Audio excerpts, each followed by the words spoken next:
नमस्कार मित्रों, हमने बहुत सारी विद्याओं के बारे में पढ़ा है।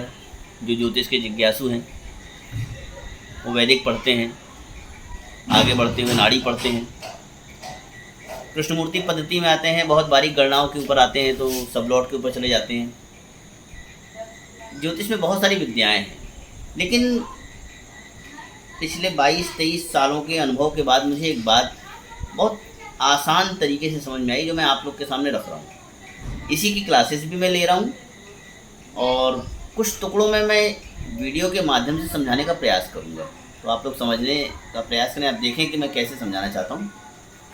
तो आइए, एक कुंडली मैंने बनाई है एग्जाम्पल के लिए, उसको देखते हैं।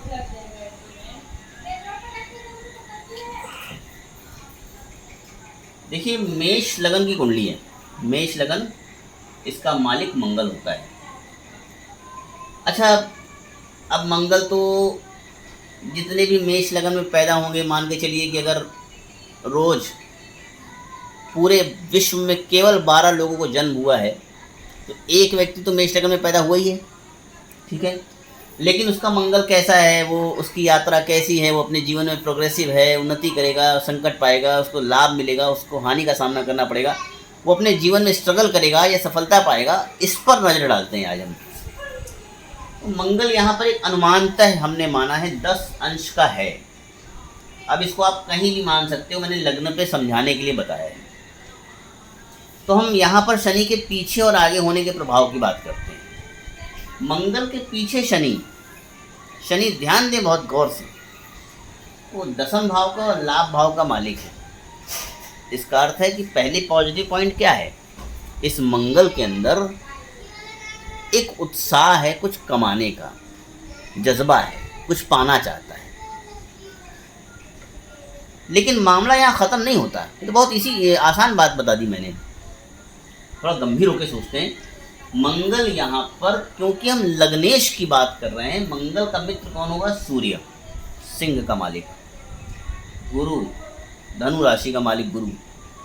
जब बात लग्नेश की हो रही है तो सिर्फ 2 ही ग्रह उसके मित्र हैं, सूर्य गुरु। बाकी सभी ग्रह उससे कुछ चाहते हैं, उससे कुछ कराना चाहते हैं। उसको नहीं पता उससे उसको लाभ होगा, हानि होगी, उसमें क्षमता है कि नहीं, लेकिन कराएंगे। जैसे हम लोकल व्यक्ति अपने नौकर से उम्मीद करता है, अपने जानवरों से उम्मीद करता है, भैया घोड़े के ऊपर लाद दिया, अब वो जाने वो चला पाएगा नहीं चला पाएगा। हम देखते हैं क्षमता क्या है। मंगल के पीछे शनि होना, यहाँ पर डिग्री का बहुत बड़ा खेल है, ध्यान रखिए। 12 डिग्री का शनि लिखा है मैंने। तो शनि के आगे मंगल होना मतलब ऐसा जातक जन्म के वक्त से ही अपने जीवन में स्ट्रगल देख रहा है।